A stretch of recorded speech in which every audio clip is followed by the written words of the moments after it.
because I put my vape over there, but I wasn't sure. Okay. Like Yeah. I might have to You can grab vape it. away.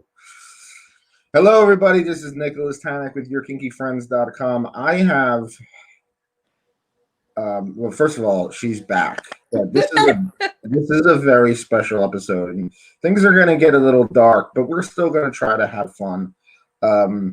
This is what I call the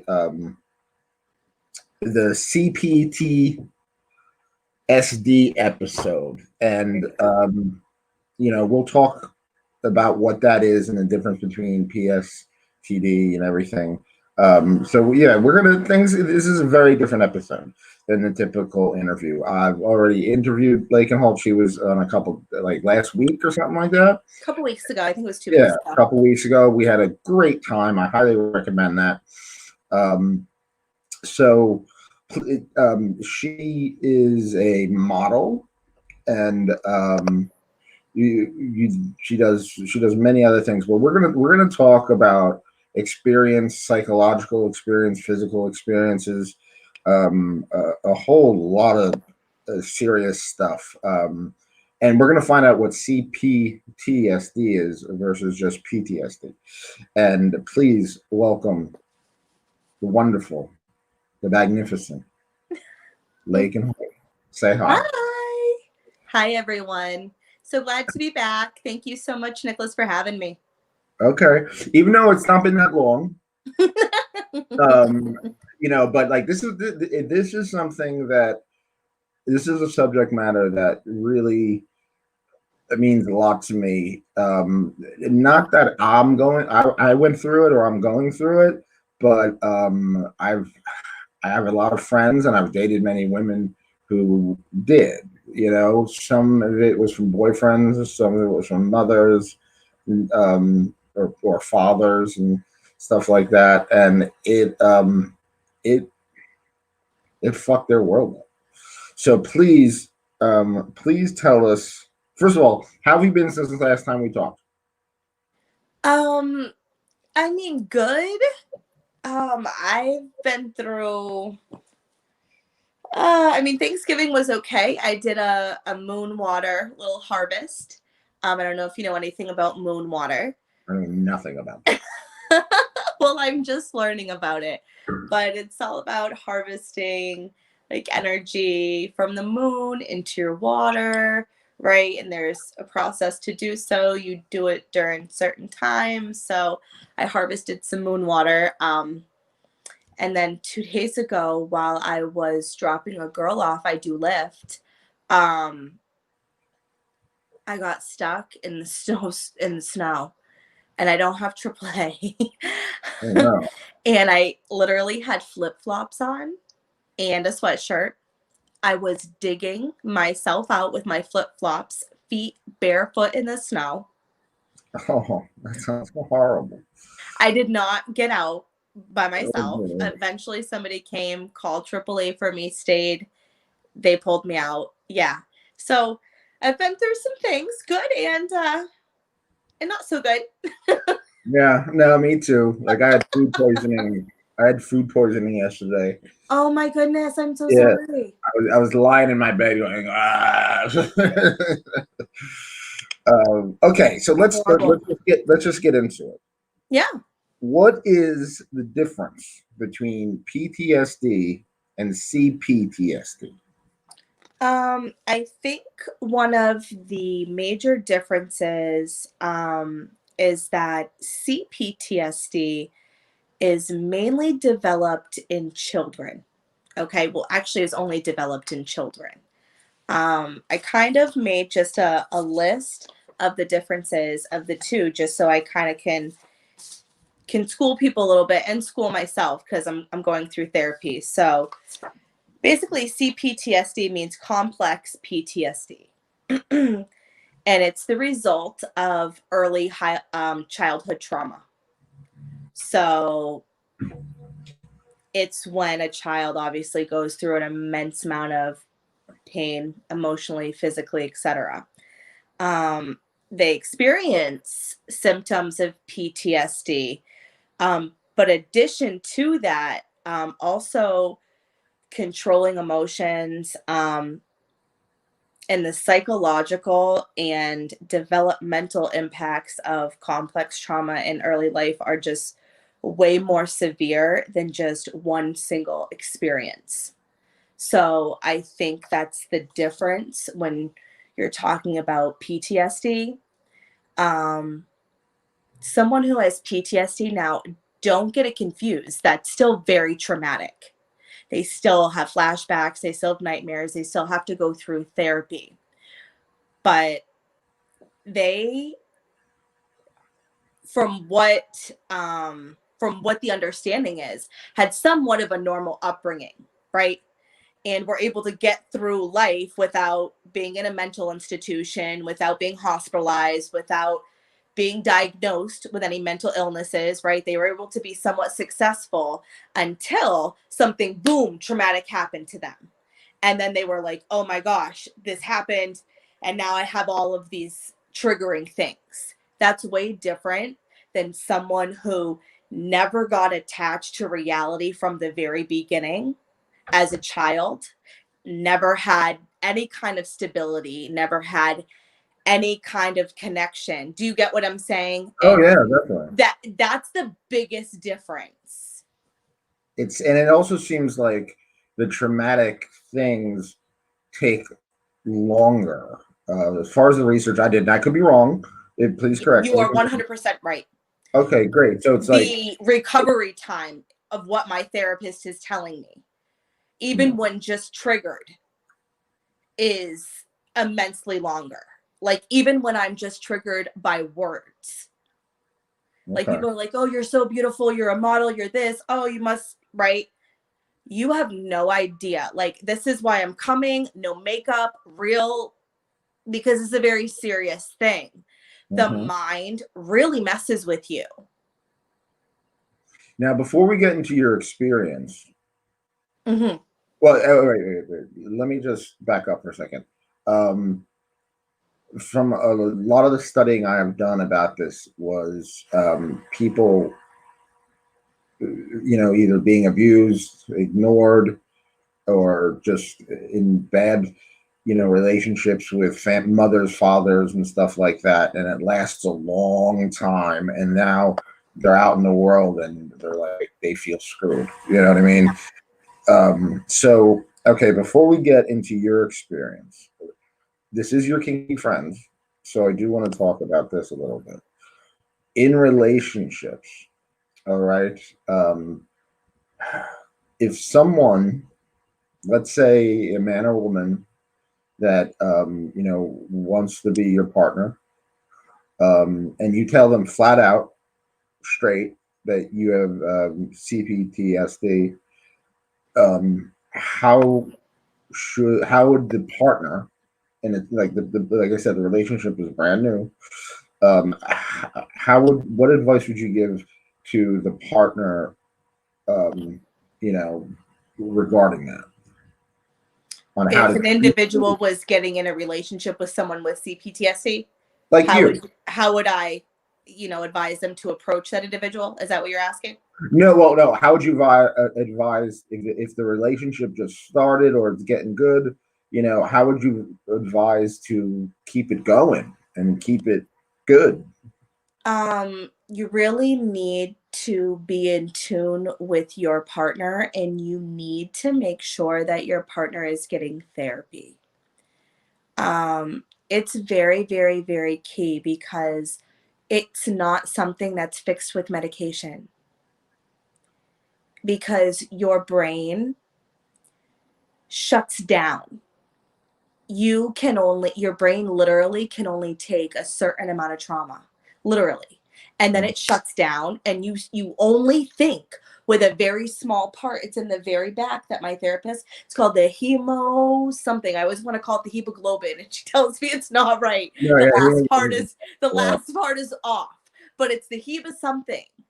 And she's like, it's like a best friend that's not a best friend, that wants to protect you but's making the wrong move. It's trying to help, it's trying to save you, but it's the wrong move. It shuts you down and it redirects you. So the biggest thing I would say is you need to be very cautious of how you word things, because literally anything you say and anything you do could be triggering. And it's not your fault, but the recovery time from that is a long time, because it's literally like you're just abused again. So you need to educate yourself. You need to stop telling the person, if these are your thoughts, that they're manipulating you, if they're always saying that they want to kill themselves, because all they can literally say is, I want to die right now. They can't process it. Their brain won't. So you're like, you're just manipulating me with suicide. No, they just know that whatever they're feeling is so effing overwhelming. They can't even verbalize to you how that, to even process that. All they know is, I just want to die because I don't want to be here right now and feel this. That's all they can process. It's just, so you have to educate yourself, because if you say things because you're not educated, there it's going to further the issue. You're just going to dig yourself into a rabbit hole for Definitely. both of you. You know my story with Lynn, and I wrote The Coolest Way to Kill Yourself and stuff like that. And unfortunately, she passed away. She had a mother that was very, very strict, and just said the worst things at sometimes.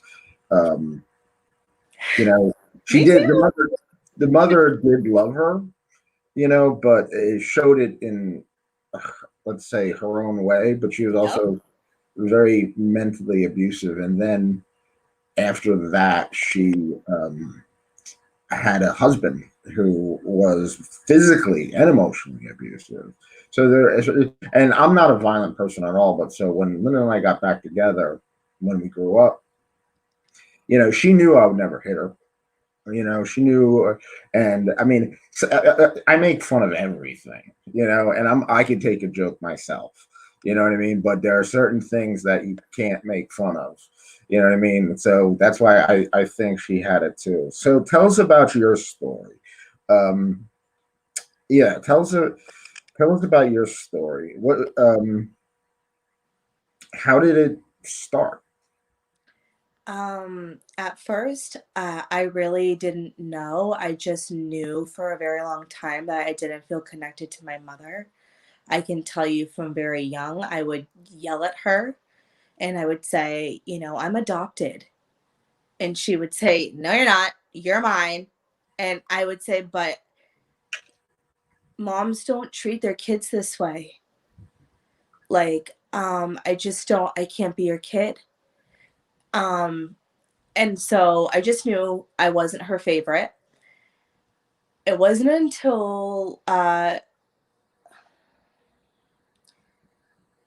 just a few weeks ago, actually, I talked to my father's mother, and she said, "Do you want to know what I told your father?" And I said, um, "Meme, no. What did you tell my father?" She goes, "You know what I told your father about your mother? She wasn't ready for you. She didn't want to be a mother, and she took it out on you. And I'm just real sorry." Um, So my mother was never really a mother to me. At 6 months old, both my parents were in the military, and she left me. And then shortly after that, she came back for a little while, and then I guess she left again for a while. And my dad's parents and family raised me. So I wasn't very connected to her. And then when she came back, I was told she was angry and she ripped me out of my grandmother's arms angrily. She was real bitter and she was very physically abusive, and it had not stopped since. Wow. So that's Definitely. kind of where it started, as the separation of not being together. And then when we reunited, I didn't really know who she was. Yeah, that's oh my God, that's heartbreaking. See, the thing is, I couldn't say the adoption thing because my father is a photographer and he went through 2 cans of film filming my birth.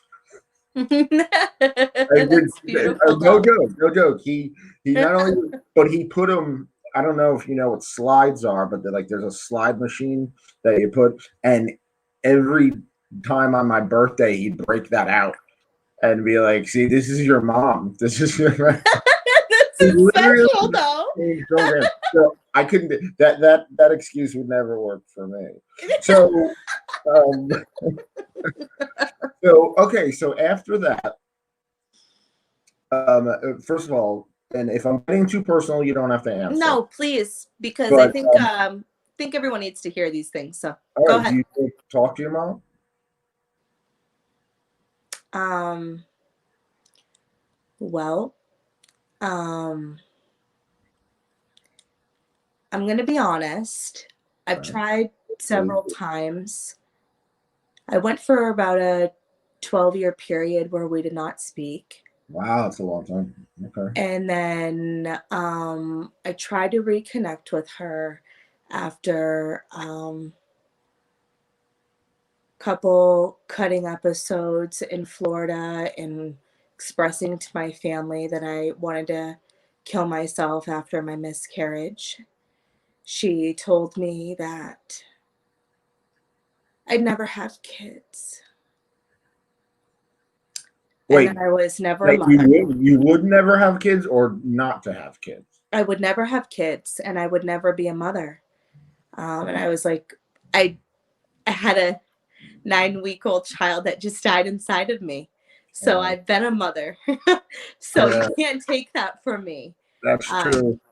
you On know, a later note, Rohit says, "I love female feet." yeah. Okay. Um, so what happened after you left? I know your story. You met someone, and he he was a male, right? Who, I've met very different, a lot of very different. no, but you know what I'm talking about. The abusive man, The or pimp. the pimp, the person who I'm prostituted. like, because before that, I was with a gentleman named Jason who beat the shit out of me for 4 years. Oh, just horrible. And then after the pimp, I found somebody else that got put in jail for trying to kill me. How do you try to kill you? So, well, I was living in Maine.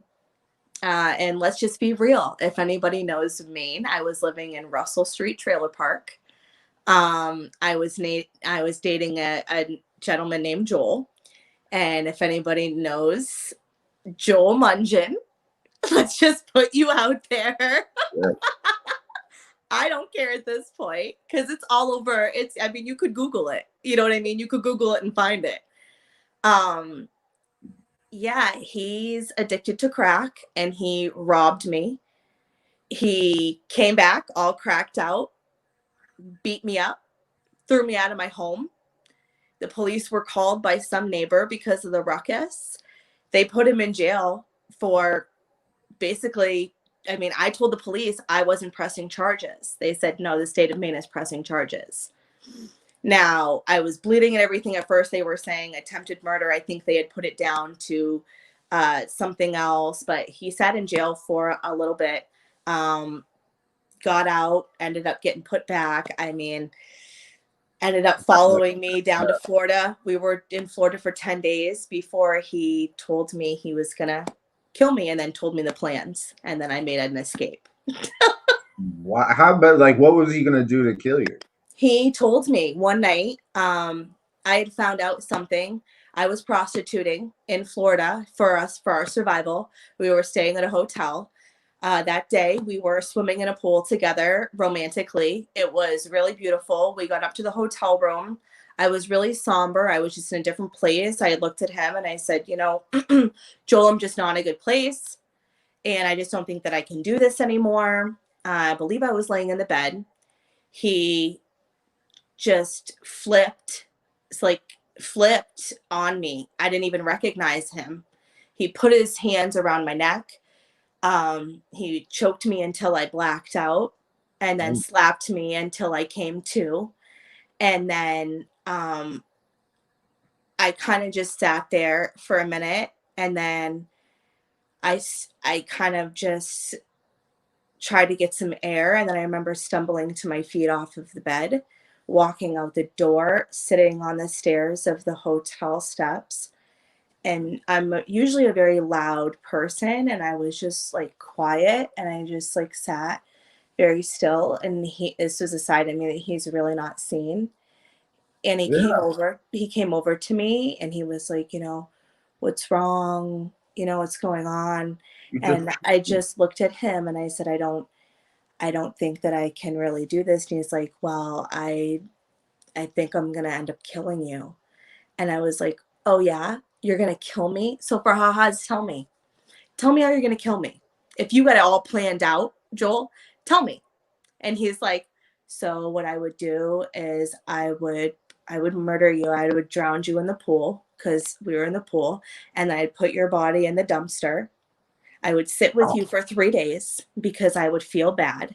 And then I would go back to Scott, which was the guy that he was, I guess, cheating on me with. I ended up finding that out. It was the craziest. You want to talk about like trauma throughout your whole life? Yeah, I like that's not like. First of all, I That's never. like a Lifetime movie. Yeah, I never.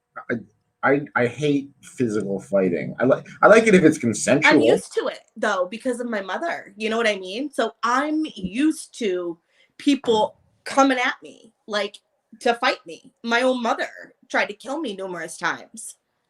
So I'm used to, isn't that terrifying? I'm used to people trying to kill me. Like Well, I'm yeah, legit your used own to it. That's mother. nothing new to me. Yeah. Now, let's talk about suicide real quick. I've had many thoughts of suicide. I've dealt with depression. I wrote a book called The Coolest Way to Kill Yourself, you know, and I came to the conclusion that there's no easy way to kill yourself. Like, there's no quick, painless way that you could do it. That's not gonna like. I'd fear like if I shot myself or I slit my wrists, you know, you know, it'd be such an inconvenience for people to clean up. You know what I mean? And I would feel Yeah. bad. I would feel really bad. Um, so okay, let's talk about this pimp. Okay. First of all, how'd you get away from them? Well, I think that that's really an important question that you ask because I got away from him several times. Okay. Um, and I'm gonna tell you, he follows me on my Instagram. He still will reach out to me. Why don't you just block them? I think it's like a really hard, it's just like my mother. Okay. It's like a really hard thing, the manipulation. It's almost like you hate this person, you loathe this person, but you are constantly looking for approval from this individual in a weird, fucked up way. Yeah. And so, even though I hate him and I think he's a piece of shit, if he reaches out, even if I don't respond, I still feel like, okay, well, maybe I'm important. It's just so fucked. I know. I've had my ex-wife and an old girlfriend in high school tried to stab me. My yeah. One of my exes did stab me. Oh wow. Do you see that mark? Yeah, yeah, I do. It was like, Yeah, with a pair of scissors. oh no, that's horrible. Yeah, that's like, and not even one of the ones we're discussing. That was a different one. Okay, so all right, now this is Kinky Friends, so we do talk about sex a lot, and Yeah. prostitution is something that fascinates me. Lynn, before we got back together, her husband at the time kind of prostituted her out, I'd say. Um, she was actually kidnapped I was and too. Yep. brought into the woods because she was living in like in Atlantic City at the time. There's a lot of prostitutes. I was kidnapped in Atlantic City too. Yeah, and there was right a guy off the boardwalk. Yep. brought her to the woods. Had a knife was gonna kill her. She did, and this is not a strong woman at all. This is a woman who had cancer and was trying to recover. She grabbed him by the balls and twisted and pulled and then ran through the woods. And you know what? She was also gang raped and everything like that. The police didn't say shit. They were like, they did the rape kit and stuff like that, but they did. Where was this, in Jersey? Yeah, Atlantic City, New Jersey. Because I will tell you, a fucking Jersey police are so corrupt. Like, I'm gonna tell you right now, I've dated 70 fucking % of them. Like, and I mean dated as in they've been my tricks, as in they have previously paid to fuck me. Yes. Wow. Showed up in squat cars in the parking lot. On a lighter note, Laken, ma'am, whenever you feel like to kick someone, call me. You could kick me between my legs. Okay. That'll let out some aggression. Yes, definitely. It also, you never know. It could be good exercise. I'm surprised there's not like dominatrix kick classes where you're just kicking men in the balls. Honestly, that would be great. And look, I'm not making, and please, everybody watching, we're not making light of all this stuff. We're trying to, make it not so serious and educate, just to, and be real about everything. Very much so. Okay, so what do you, because you were prostituted, okay? There's something called prostitute play, which boyfriends, girlfriends, just couples in general. They play. I've actually played it when I was like 20 years old. This woman wanted to act like we're in a brothel and stuff like that. What is your opinion of prostitute play? And keep in mind, this is consensual. Do you think it's exploiting it? Do you think is it a trigger for you? What? It's definitely a trigger. Okay. I think whatever is comfortable between two people is whatever they agree to. But I will say, I definitely think participating in that type of behavior or that type of act means that you have some stuff that you need to work out. Because I definitely have been through a lot of stuff and I prefer that type of rape sex. Okay. And so if you're with the wrong person, like when I was with Joel, it was taken way too far. And when I said, like, okay, this is crossing a boundary, it wasn't respected. Right? Do you know? All right, let's keep it light for a second. Just for a second. We'll get dark again. But I just heard Feliz Navidad. You know the song, right? Mm-hmm. Yeah. It's a Tom Sharpling made, and I kind of twisted it. Police, that's the man. Police, that's the man. Police, that's the man, and his name is Joel. Laken, have you ever trampled a male? Says Shahid Kapoor.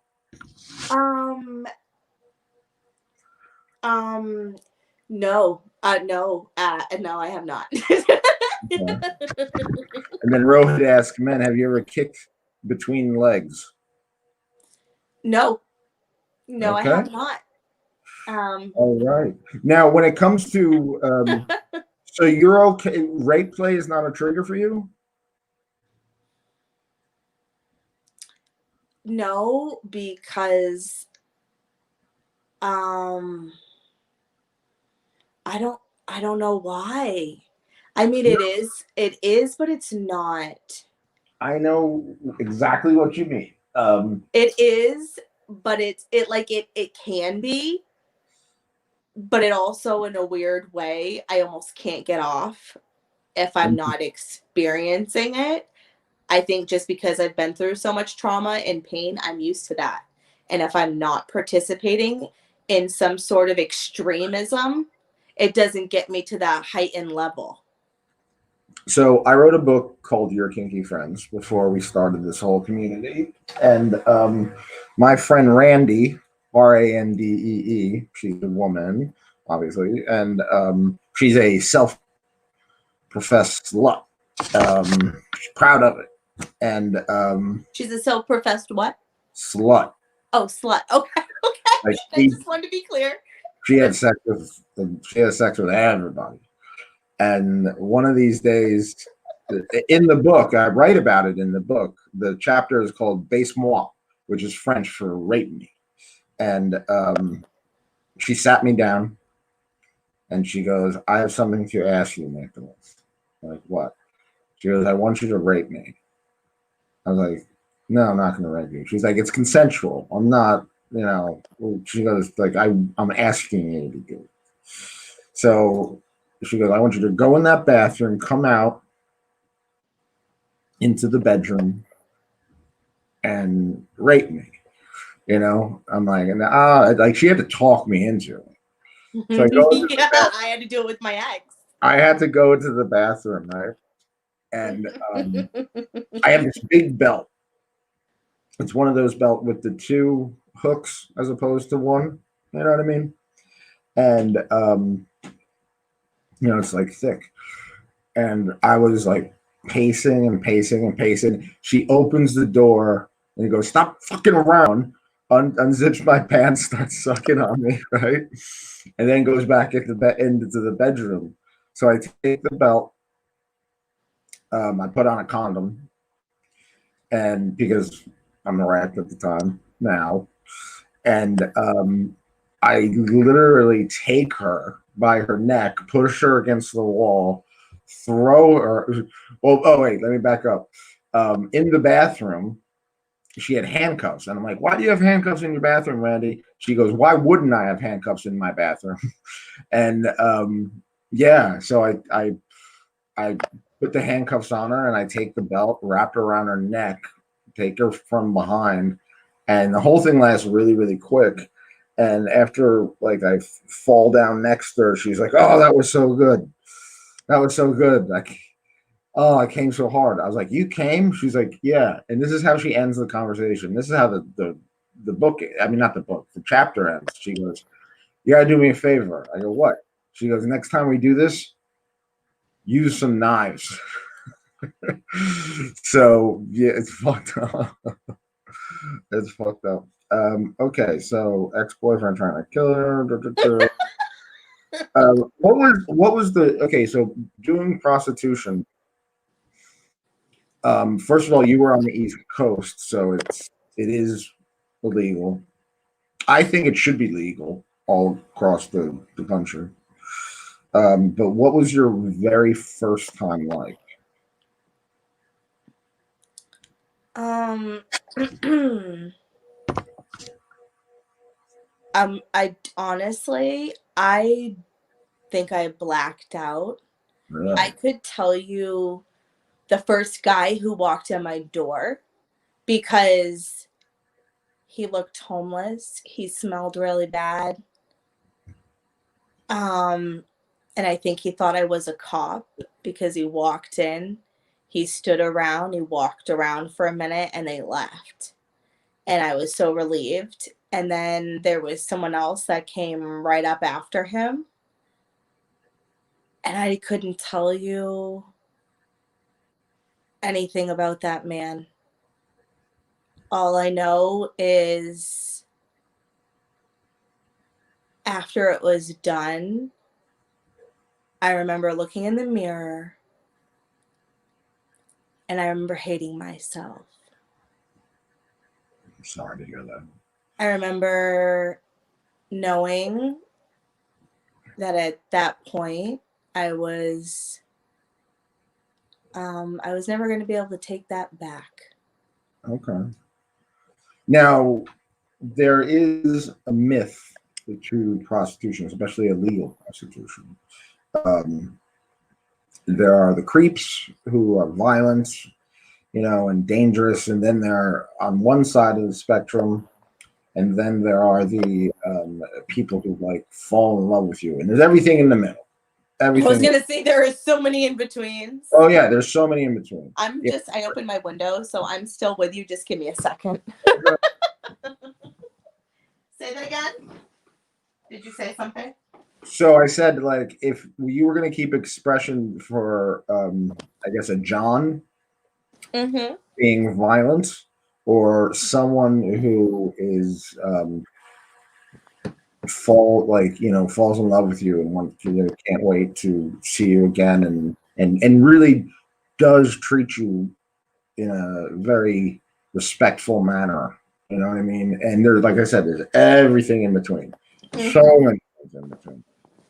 What side were your experiences leaned toward? The kind of weird, kind of violent stuff, or like the men who'd fall in love with you, or would it be like in the middle of that spectrum? All of them and so many more. Interesting. All of them and so many more. Now, is there anything, and I'm very curious about this, and when I use these words, I'm not making fun of them or you.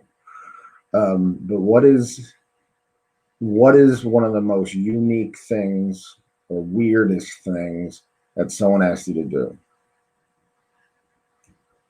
Probably in the last video that we did when I talked about pooping in someone's mouth. I think we talked about that. That's one of the weirdest things.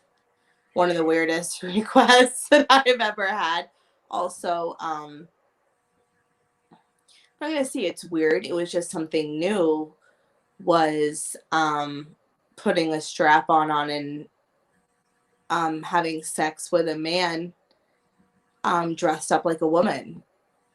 Now, I don't know if I would say he was a tranny, okay, or a transsexual or however you would correctly word that, because he wasn't like out.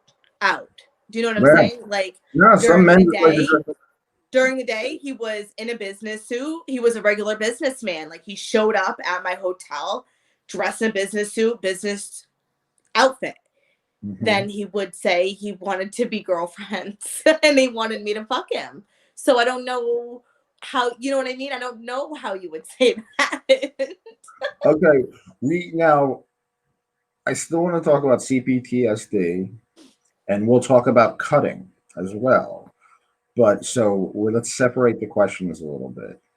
What advice would you give to family members who have a son or daughter or loved one, or that has PTSD, not a partner, or no, CPTSD, not like a love interest, like family, like a brother, sister, mother, father, grandfather, etc., someone immediate. Yes. Stop making them the black sheep of the family. Okay. Because if you educate yourself, you will often find out that there was a rift early on in raising this individual, and that everyone normally, I've done a lot of research, and they say that this is why that there's a black sheep in the family, because the stress in the family is put on one person a lot of times, and they're made to seem like the problem. And Hmm. everyone wants to say, oh, so and so needs to go get help, or so and so needs to be fixed, when really it's the entire family unit that needs to be fixed. Interesting. Okay. Now, cutting, something that many people do in the movie Secretary, talks about that quite often. And it's not in a sexy way. It's more of in a, kind of a realistic way, but for a movie. Um, so, what advice would you give to a family member, like you said, mother, father, you know, brother, sister, uncle, aunt, for someone when they find out you're a cutter? Um, well, I've been cutting almost my whole life. Do you still Um, do it?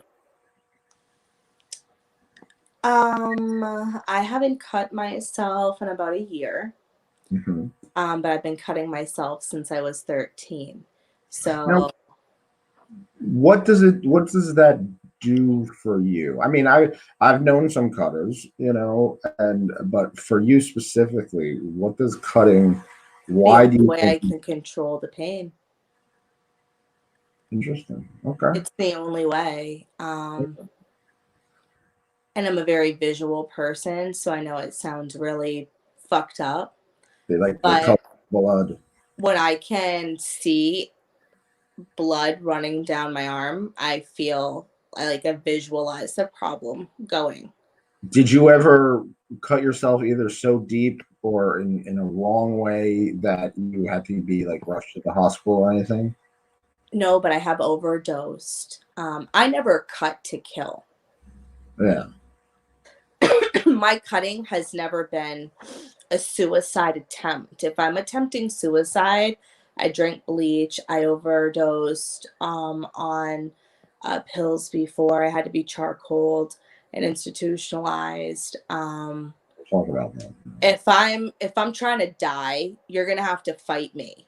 And I'm trying to prove a point. It's probably not even really that I want to die. It's just I'm so miserable right now and I don't see another solution.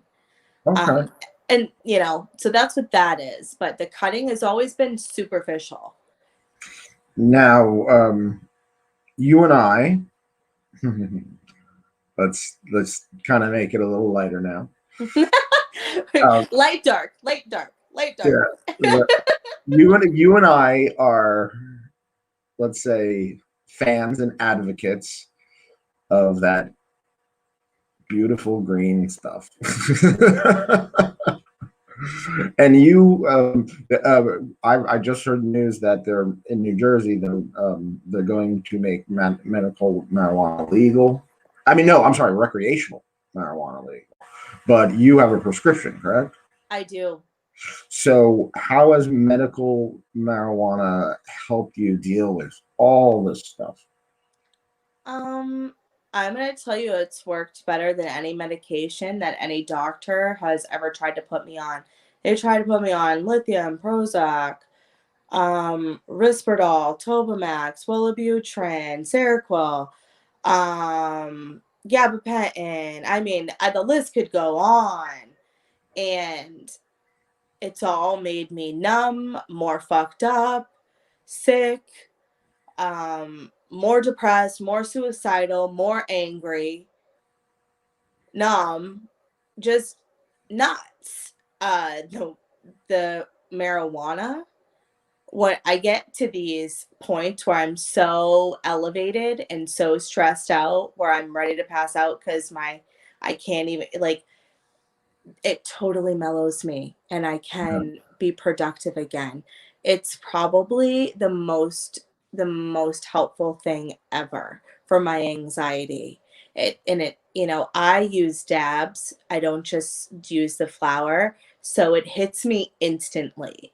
So I don't have to wait 20 minutes for something to kick. That's what these doctors don't understand. When Yeah. your brain shuts down and you are elevated instantly, involuntarily, and you don't know how to control that, you don't want to have to wait 30 minutes. By then, you could have murdered somebody.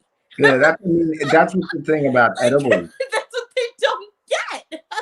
That's like the thing about edibles. It's like you eat it and you're like, I don't feel anything, in 15 minutes. An hour later, you do. Well, and that's what I usually will do is I'll eat an edible and I'll take a hit.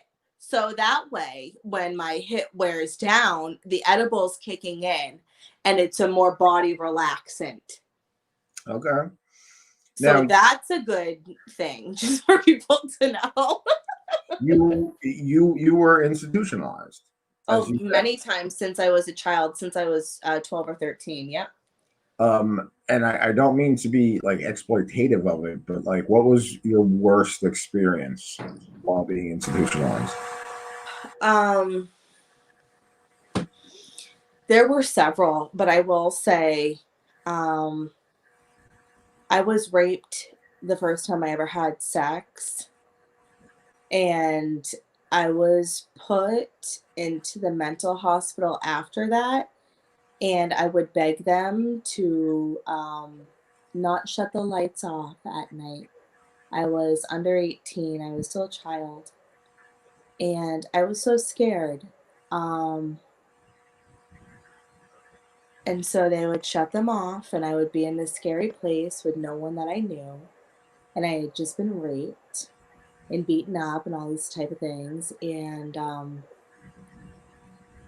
yeah, I would start having these nightmares, and I would scream in my sleep, and then I just remember the lights coming on, like like 5 or 6 male staff rushing in, ripping me out of my bed, ripping my pants down, taping me to this board, putting a net on top of me, and injecting me with medicine.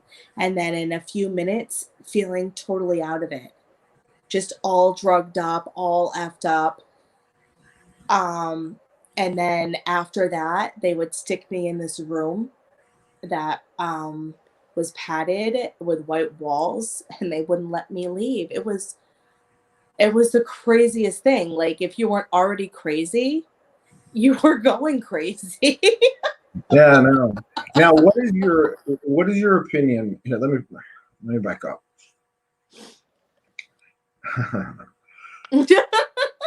I own a straight jacket. I actually got one for my birthday, and it's a real straight jacket. It's not like some you know thing you find in a BDSM shop. It's like a real, actual, legitimate straight jacket. And ever since I was going through puberty as a kid, there was just something about that. Like basically, it was me in a straight jacket and the female nurses coming in just to tease me and play with me and stuff like that. So there's a fetishism and role play to mental institutions, basically. What's your opinion about the fetishism and the role play of being either a patient or being the doctor or nurse in a mental institution? um like just playing one, like role playing it, you're Yeah, saying? I mean, whatever your prerogative is, if you think it's hot, if you think it's kinky, I mean, do it. Kind of like I said with the other thing, if it's your preference, but I would I would look into it and I would say why. Why does this turn me on versus something else? Versus someone shitting in my mouth? Right? Why am I turned on to being tied up and being institutionalized versus someone pooping in my mouth? What? So so the next time someone tries to poop in your mouth, you can just say, I could just put you in a straitjacket. I will now. Okay, so you are a model. You're a beautiful model, and the pictures, prove it. And so, how did you go through all these dark times, right? And then most of your pictures are very, they're sexually expressive. That you're, you have makeup, you have sexy outfits and everything like that. So, like, and when I first started talking with you, um, I felt the confidence that you had in yourself, and then you started telling me all these stories. Yeah. Even afterwards, it's like for in Lynn, you know, we had to get in the femdom for her to gain confidence in her own body, and she felt she was ugly. She felt, even though she was smart as can be, and I didn't think she was ugly. And once lingerie and femdom, hit us, like her confidence went through the roof in a good way, not in a yeah, arrogant way or anything like that. So, how did you make that journey from basically being prostituted, being beaten, being in, you know, mental facilities and stuff like that, being kidnapped, as you said, like and just having abusive relationships, how to go from that to being very confident in your modeling and stuff like that. I'm gonna say definitely therapy. Um, and my father. None of this would be at all possible without my loving father. I have a narcissistic, abusive, psychopathic mother who birthed me. But I have an amazing, loving, supportive, um, well rounded, well respected father who would die for me, who sacrifices every day for me. Um, and that's really why, with the changes that he's made in his life so that I can get some help in my life, is why I'm able to model now. Okay. Now, all of this stuff that you went through, I don't want to say stuff, let's say all of these traumas that you went through, these horrible experiences that you went through, um, have you have you learned, what have you learned to join the modeling industry when it comes to that? Oh, I've learned that you need to communicate your mental illness to the people that you work with. Um, and if you are working with the right people, they will appreciate that. They will support you in the right direction. Okay. Um, that's what I would definitely say, because there have been several times that I've lost it. I've had moments where I have told my photographer, I think I'm ugly. I don't think you like me. I don't think you appreciate the work that we do. I don't know where any of that comes from. She's such a loving person. It's my brain, right? But if she was not the right person, she would make me feel bad for things like that. She doesn't at all. She tells me, "You're amazing. There's no way I could ever think that. It's your brain. I got a brain just like you." You know what I mean? Like, you need to Definitely. have the right people. Yeah, you need to surround yourself. And that's why that's one thing I love about the kink community, because I'd say 99% of my friends are in the BDSM community or kinky. And they're not the dark, scary people. They're fun. Yeah, They're people like you and I love to laugh. You know what I I mean? do. There's been so much pain. I Yeah, just want to have a good time.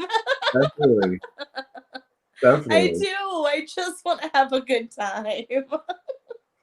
So, okay, I asked a similar question like this before, but this is a different question.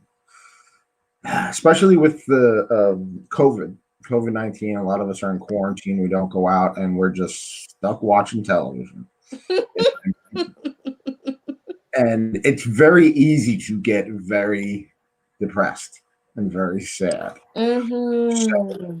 when it comes to comedy, when it comes to not necessarily comedy, but when it comes to something cheering you up, what do you watch? What movies? What television shows? What do you watch? Uh,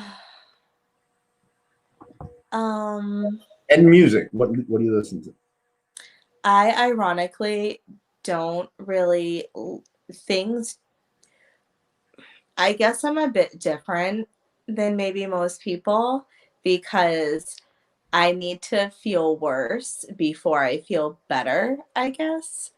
So I don't really watch things. I really need to feel things. I can't like go watch a comedy and be like, oh, I feel better.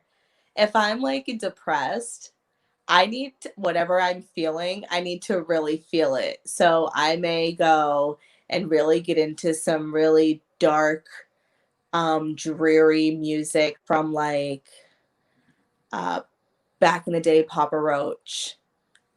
Cut my life into pieces. This is my last resort. Right?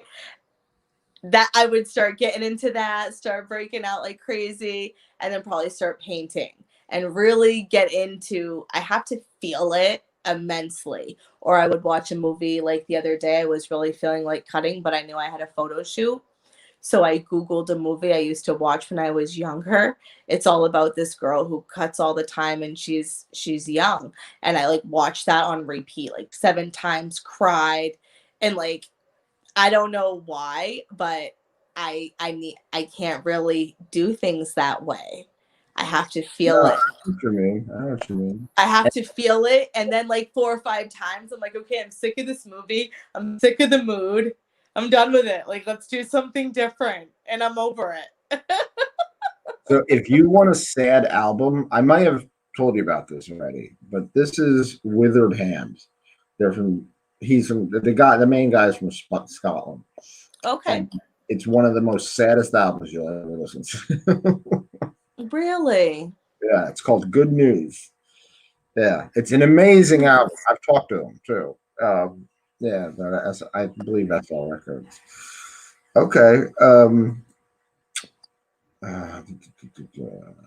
and Look paint. over your questions. What? So look over your Yeah. questions. Now painting. Painting is for me. Doing this is very therapeutic. Writing is very therapeutic, and you do painting. I'm an artist, yeah. What kind of first of all, is it oil or is it oil I think paint? I showed some pieces Yeah. our last video. Yeah. Um, I do a whole bunch of different mediums. Um, I do acrylic. I do watercolor. I haven't done any recently, but that's originally what I started painting with was watercolor and doing landscapes. And I do oil paintings as well. And I also draw. Okay. Um, After we're done, we have to talk. I got a project that you'd be very, very interested in, but it has to be done quick. All right. I Yeah. am not one you would have put on a time You could schedule. do it. You could do it. I can't say it now because yeah. Close the door. Thanks.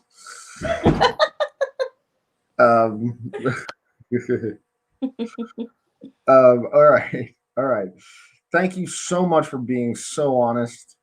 I truly appreciate this. Please stay on the line and please take this time to promote anything and everything you want, whether it's Facebook, Twitter, FetLife, Snapchat, TikTok, you I know, will send you a list with all my links, but I made a little board with like the 3 major ones. okay. So I will, instead of rattling them off, I'll put my little board over here. Okay, oh, that works. Yeah. Can you see the can you see that? Hold Yeah, on. that's centered a little bit.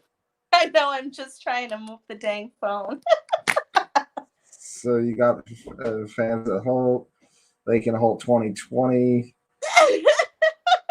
Wait, what's the bottom one? Super X booty. Hold on. Wrong chair. Let's put it over here. Okay. Okay. Yeah, Oh, that so bad. all right. Is that better? That's better. There. She figured it out. Yeah, she did. So the top one is the Look, OnlyFans. Second one is the website. And the third one is the Snapchat. okay.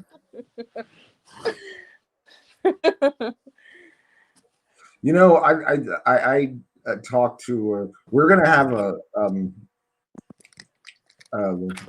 big booty face sitting episode panel. I do So what? yeah, You're gonna do what?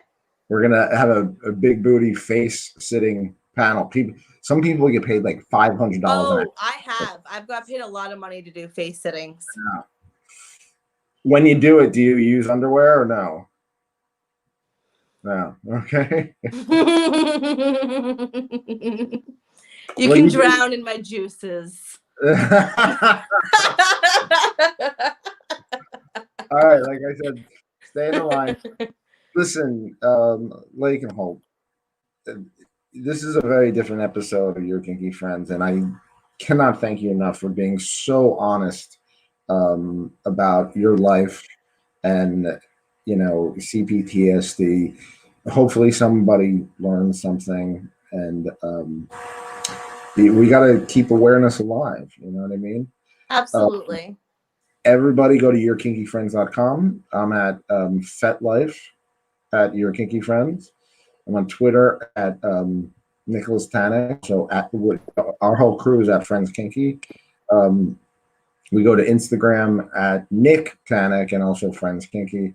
Facebook, Nicholas Tanek, and we have a secret group called YKF. We also have a Discord group that you could get to through the website. And oh my God. Oh, we have a Patreon page too. Patreon.com. And we've got another. And yeah, patreon.com at YKF. It's getting late, my friends. My Dom is calling me. Remember the cardinal rule, everybody. Be cool, be kind, and keep an open mind. Take care.